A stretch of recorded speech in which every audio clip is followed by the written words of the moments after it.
Thank you, Dave Burt, for doing a tip over at rockfin.com/Graham Elwood. Thank you so much. I wonder how the U.S. government is shifting on all the financial asset changes, moves, and forms of government moves in the national governments. I know some things, but I need to dive into reading here. Yeah, that's a great point. I mean, Dave,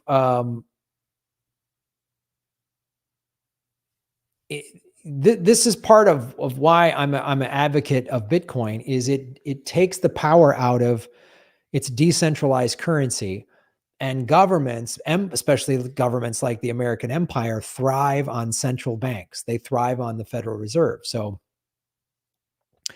and all of the ancillary businesses that profit from this. So it's funny when I hear some Bitcoiners that are like conservatives that say climate change is a scam. And I'm like, no, climate change is real.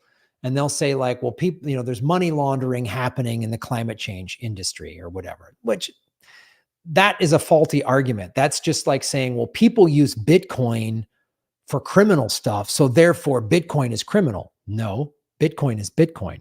Climate change is real. It is happening. Every scientist from every planet on every country on planet Earth all agree it's happening.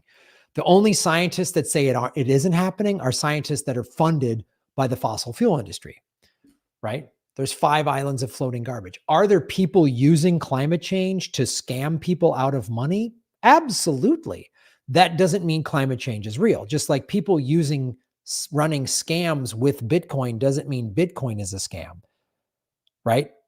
So, and if you're going to sit there as a Bitcoiner and say, I don't trust the central banks and I don't trust big government, but I trust the fossil fuel lobby, come on, man.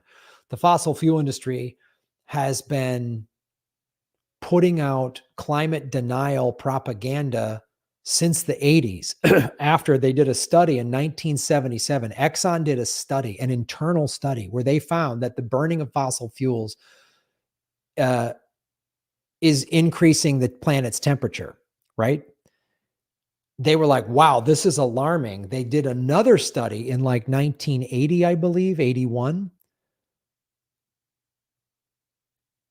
The same scientists and additional scientists from the 77 study, this is at Exxon, before it merged with Mobil. Those were 2 companies at that time. When Exxon, one of the biggest oil companies in the world now and back then, did a second study in the early 80s and came up with even more data saying this is even worse than we thought. It's going to raise the temperature of planet Earth, which will be devastating. Exxon then buried that study and then pivoted to putting tens of millions of dollars every year in climate denial.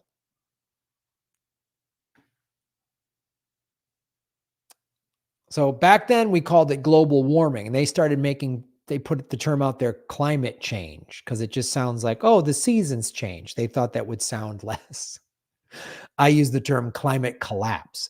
So if the fossil fuel industry is spending money to put out disinformation, that tells me climate change is very real. Because the people that will really lose money, if the whole world agrees climate change is happening and it's a threat to the human race, then everyone's going to pivot off of fossil fuel, which is coal, oil, natural gas, right?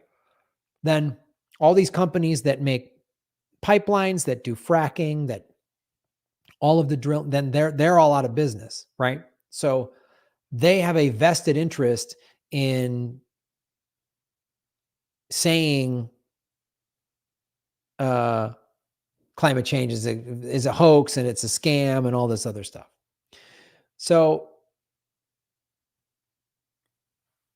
this is the thing, like there's this huge like gap, and there's this huge blind spot in a lot of Bitcoiners because they just don't trust the government, don't trust the media. So the media says, well, this is the thing too, when you watch the media will say, oh, climate change is real. And then they'll say, yeah, but there's 2 sides to it. And then there's an ad from Shell Oil.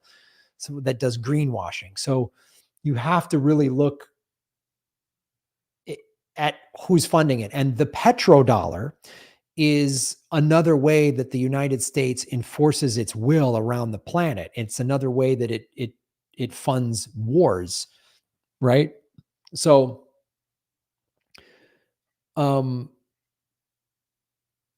So if you're a Bitcoiner,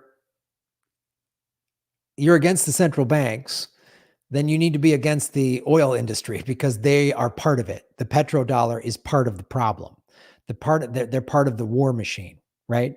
So like what's happening in Ukraine, well, that's because Russia is selling oil and natural gas to Western Europe, and we want Western Europe to buy our oil, which is why the United States blew up the Nord pipeline and then tried to say Russia blew up their own pipeline. Russia wanted to stop a revenue stream. Huh? That doesn't make any sense. Anyway.